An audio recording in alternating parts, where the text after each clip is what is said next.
What's happening? Yeah, what's happening? What's that? That's it, you got it.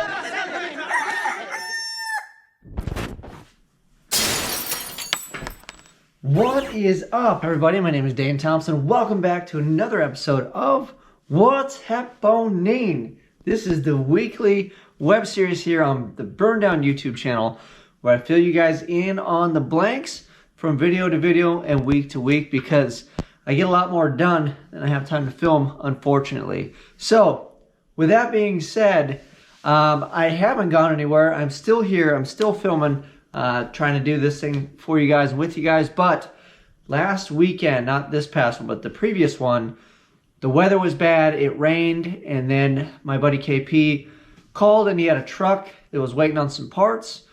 So namely, it was like supposed to be a manifold install turned into pretty much a turbo kit build. So every evening after working here, I was going there, and I didn't have mainly the time, because I thought about kind of filming the work. But literally, it was all I could do to just work, get that thing knocked out, and get back to regular life. And then by the time that happened, the weekend, like I said, was all crappy. I didn't have time to film, and I was just toast. So anyway, we're back now. And then if you're wondering on these videos, they're filmed before, so by the time they drop, I'm already doing other stuff. So we're always a little behind on YouTube. If you want to keep real current, you can go to my Instagram that you can find here, or wherever I put it on the screen. And I just do pictures and stuff. Sometimes we do teasers, but you'll be kind of more up to date than if you wait for these to come out here. But nonetheless, I appreciate you guys sticking around and listening to me ramble. So I've got a whole list of stuff today. Maybe we can show you some parts or whatever. But first and foremost, I want to put this thing on the screen right now. So I'm not going to butcher your last name. So Russell, and then here's his Instagram. Here is a picture of the wonderful rendering that he did for me. He knocked this thing out of the park. I think he was listening to when I was talking about the colors, the color scheme that I was going to pick for the car. He must have watched that video, and he just sent me a message. It was like, hey, you have a rendering for the car? Yeah, I'd like to send you one. I did one, and I'm like, all right. And I was not expecting it to be as rad as he made it. Honestly, I don't think I could do it. Well, I know I couldn't do a better job, but I couldn't have picked somebody to do a better job, because essentially that's exactly what we were looking at doing. I am debating, however, though, to take the flames over the roof and then like onto the trunk. But after kind of seeing the rendering, which is kind of cool, I'm almost thinking down the side all the way like that should suffice. And then we can throw the Maliboom logo on there just like he kind of has it. I don't know if we stick with the same color scheme or whatever. And then we'll maybe find some room for a big giant Uncle Gus on the hood or something like that. But we'll play it by ear.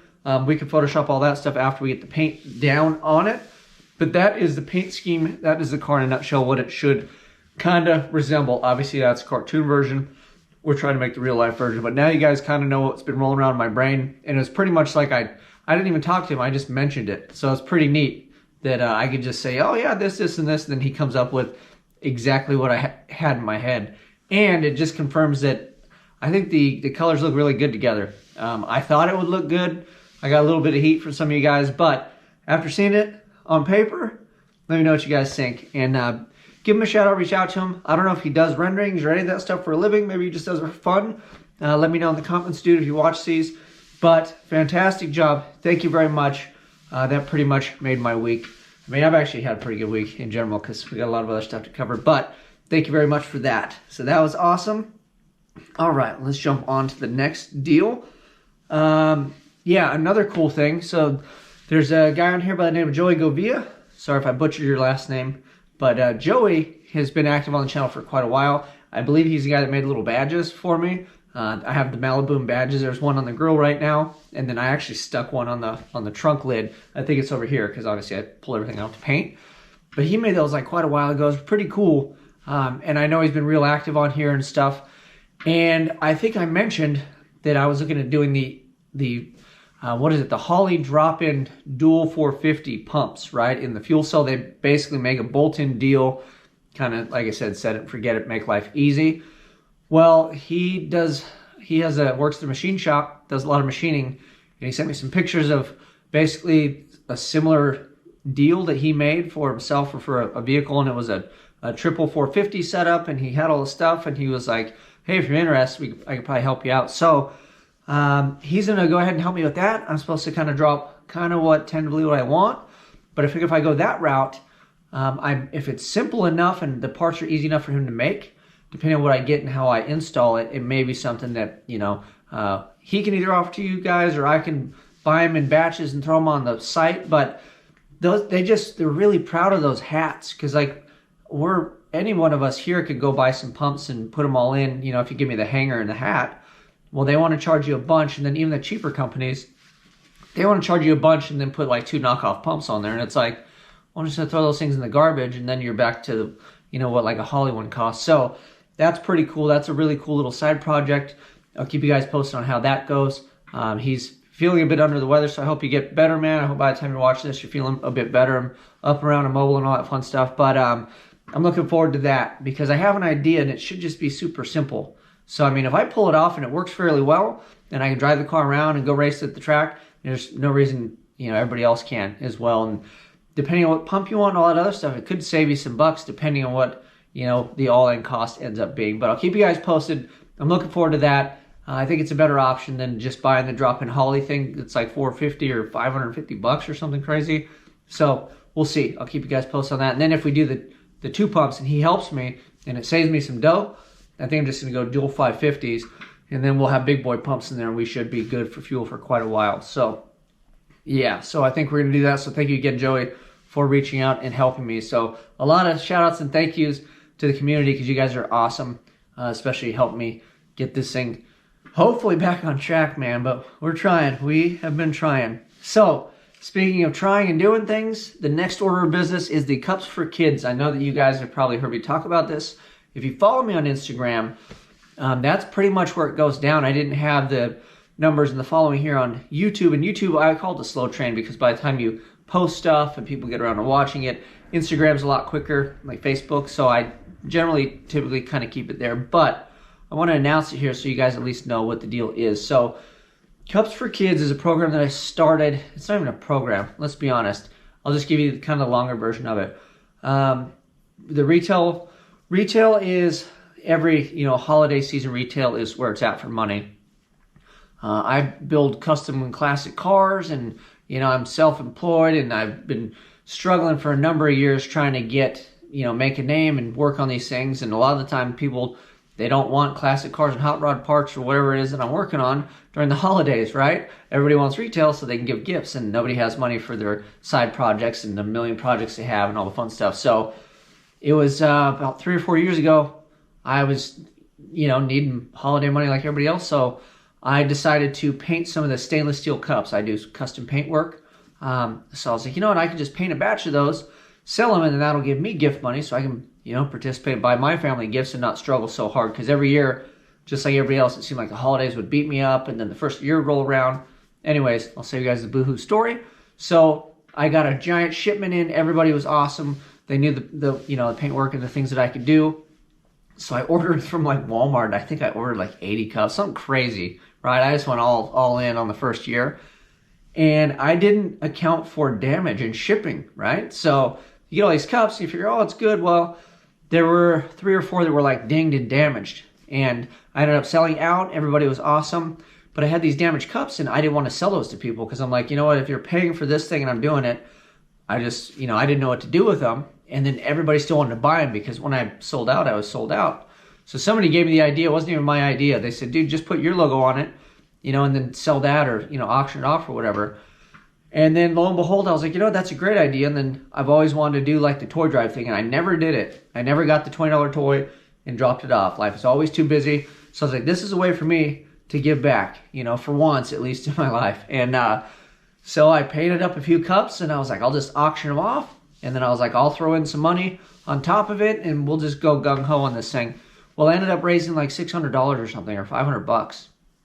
And I was able to buy like a PS4 or whatever it was that season, and a few different things. And then I donated it to a family. There's a lady that actually, I could say it now because I don't think she works there, but she doesn't work there anymore. But she worked at my son's daycare, and she was like falling asleep tired, and she had a teenage daughter and son, or preteen, roughly that age. and she was working 2 jobs to make ends meet to buy her kids presents. So lo and behold, they had a Secret Santa. So I brought all this stuff in, wrapped it up, and I said, from Santa Claus. And I handed it to the lady at the thing, and I said, here, put this under the tree when you guys do Secret Santa. And if you say it was for me, I'm going to say, I don't know what you're talking about. And that's how the first year went down. And so it was a little awkward because I couldn't, like, share it with people because it was, like, on the DL, and the lady was, you know, it was just awkward. Like, I didn't want to be like, here, I gave you a bunch of stuff. But ultimately, it was from the community. Okay, so now that my long-winded story is done, the next year, it kind of came back, and everybody's like, hey, we're doing that again. And then I found a local charity place where they have families that come in, and it's a lot easier, and I can take my son there, and they have tables set up. And they kind of give me a rundown of stuff that they need. So it's cool. So I'm not just buying random stuff willy-nilly. I'm getting stuff that the kids actually want. And I've been doing that for the last, I think, like 2 years. So I think it's like three or 4 years, I want to say I've been doing this. So that is what we do with those. So I still paint the custom cups, and I sell those. I haven't determined the price. I'm thinking somewhere around like the $40 mark. We can get into that if you guys are interested. I'll put it on Instagram or whatever. But I'm going to save, only got 2 dozen cups this year. So 4 of the cups right off the top are going to be 4 cups for kids. And then the way that works is I auction them off to the highest bidder. I put them up for bid for like a whole week. Just so you know, if you don't have the money to buy it, you can still bid it up, and that helps too. So if you have $20 or $10 or $5, just throw that bid on there. If somebody outbids you, that's still great. You're still participating, because the more we can bump these things up, the more money we raise, and then it's all good. So yeah, I want to say, you know, they get pretty expensive because people are very generous, but it's not crazy expensive, but it's crazy expensive for what it is. You know, you're at the end of the day, like I said, I'm selling for $40 and they'll go for 2 or 3 times that typically, but it all goes to a good cause. 100% of the proceeds buy gifts. And then the nice thing I work with the charity is I can show the receipt, show how much we spend. We go to the store, I can film it. Where are we at? At the Target. What are we doing? We're buying toys for the boys and girls. Toys for boys and girls. Yeah. Good job. And it's not putting somebody on blast that just needs some help, because I feel like that's detrimental. If I handed somebody something that needs help and then I'm doing like the smile like here, that's not what it's about. So I really like doing it that way, and it stays local. All local kids and families and all that stuff. I don't know any of these people like by face or name. I don't think, or I may, I don't know, but I just take it to the ladies at the Lioness Club and they distribute it. They do all the hard work. So I do the fun work. So this is what Cups for Kids is all about. I'll keep you guys posted, and then I will have cups for sale, and then we're going to auction 4 off. So yeah, looking forward to it. And then the 4 that I auction off, I typically just pick and I paint those myself. So the other ones are custom that you can order. That's kind of how it works. So I'll try to pick stuff that people would want to buy, but ultimately, again, it all goes for a great cause, which is kids that need it. And I think this year more than anything, right? Okay, enough long-winded stuff on that. Rita is making some juice, man. She made all the beans. I think we're out of turbo. I even put it up. I put the video up on Sloppy Public. There were a couple people that kind of confirmed. They're like, so from the way it sounds like it works, that turbo is pretty well done. We may be able to squeeze a little bit more out of it, but at this point, I mean, you're splitting hairs, I think. I don't think there's any more big gains to be had.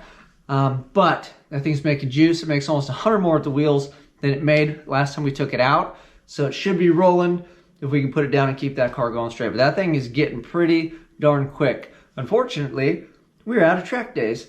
I mentioned taking it down to go run with JJ. I don't think he's really into it. Reed's not much for a racer. He's more of a personal best. You know, he likes to see how things tick and how they work and then apply it. He's really about racing himself and doing the best that he can. Of course, there's some roasting going on between us, like here and there.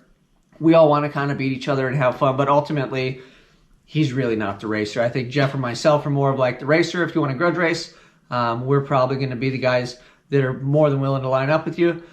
Reed, I think he will because he's cool, but he just really doesn't care all that much. Like, he's like, yeah, cool, I'll race, you know. But we all enjoy it. But ultimately, I would love to go down to race JJ. I explained it to Reed as well. I said I'd cover half the entry. It's like $200 to enter. I said, I'll at least give you $100 and we'll go down there, I'll tell you, and we'll do the whole deal and pretty much donate the money because those dudes are fast. But who knows? I mean, JJ came back this year. Maybe he'll come back next year. Maybe I'll have a car put together and then I can go just donate my own money instead of donating half of my money and Reed's money. So we'll see. But yeah, I'm expecting single digits. We're looking for 5s in the 8th with Reed's car. That thing is on a mission. So if you haven't seen the video, go check it out. It made 781 at the wheels, and it's pretty darn impressive, man. So on to the next thing, Maliboom parts. So I'm going to start first and foremost with Ryan Jans, and I want to apologize because I literally have a converter right here on the floor that I can see. It's supposed to be in the Twinnebago, but that project kind of got put on hold. But Ryan stepped up, hit me up, and was like, dude, I get you a converter for that thing. I'll take care of you. So I do have a converter. It's an HD heavy-duty tow converter. It's like 2500 stall because I do have a pretty good-sized cam in the Twinnebago now. And I just never got around to putting it in because it's not like a converter is an easy deal with like a 4L80 and all that stuff. So when it came time to restall the converter, it was in the Maliboom. I figured since everything's out, I was walking by it, I could see the converter sitting in the transmission. I was like, man, I should probably get some more stall out of it. It's at 3200. I'd like to see a little bit higher.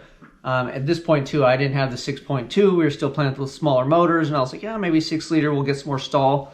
So I contacted him, and we went back and forth and talked, and lo and behold, it ended up turning into a brand new converter. So I sold my other converter out of the car. I had an FTI 3200 stall billet, whatever shindig. So now we're going to be at a 3800, give or take, billet, and then it's got a mechanical diode and I can give it all the beans. So he said it was 74,000 duck power, I guess is what that thing will hold. Essentially, I believe it was something like that. But big shout out, thank you to Ryan for speccing it and taking care of me on that deal. And literally, other than maybe having it serviced, if I like grenade my transmission or something, it should, in theory, pretty well last. I don't know. I guess if you're on here, Ryan, you can let me know, but I figured I could probably beat on it for a season or multiple seasons before we need to send it in for cut clean. Who knows? But if you need a converter, Ryan knows his stuff. Very friendly, personable. He'll spend the time on the phone with you. That's the other thing I like with Ryan is he answers my dumb questions and then he explains stuff. Like he literally will sit on the phone with me and explain it.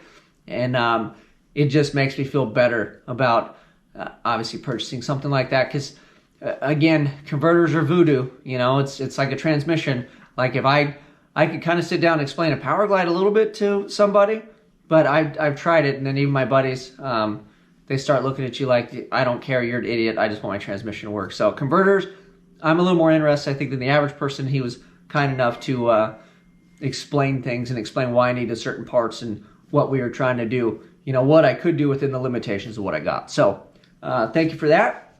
So I got a converter in. We also got pistons and rods over there. I'm gonna show them. I'll show you guys. Let me just show you because it's better seen, I guess. All right. So I got this box here. My buddy Joe is awesome, and he hooked it up with this company. So initially, when I got the motor and was gonna do pistons and rods and all that stuff, I figured the Summit budget line was like right up my alley, was kind of perfect. I had never really priced out like a full package piston and rod deal. I think at one point maybe I was looking at just like pistons with like some Gen 4 rods and then vice versa, or maybe just the piston and then get a different, cheaper rod. Anyway, they have like a package deal. So I was like, well, maybe we'll go that route. And he contacted me, said he could give me a deal on this stuff, which is the bullet line from CP Carrillo. And if anybody knows, Carrillo makes very nice stuff. And as soon as he told me that, I said, well, I can't do that one, dude. Well, it turns out it's not that much more than what Summit was going to get for their kit. And then I justified it because I'm still a stock rod ratio, so it's a 6.125 stroke. And then that goes from a 5.3 6.062. So with that, I figured if I explode a piston or we hurt the motor or whatever, this 6.2 dies, we can go get another Junkyard Boy, stuff these dudes right down in that, another set of pistons, and we're rock and roll once again. And also, at the power level I'm at, I know that I really don't need this stuff, but I really, really want to go on Rocky Mountain Race Week. I'm going to figure out how to do that. Still haven't really figured out how to get there other than I'm going. And I'd really like to keep my car in one piece. And then I know a lot of you guys, the sloppy guys, I know the stock stuff will do it because Reed is a testament. That car is still going. He still beats on it. I watched him drive that thing to Arizona. He beat me in Arizona. We'll retreat them.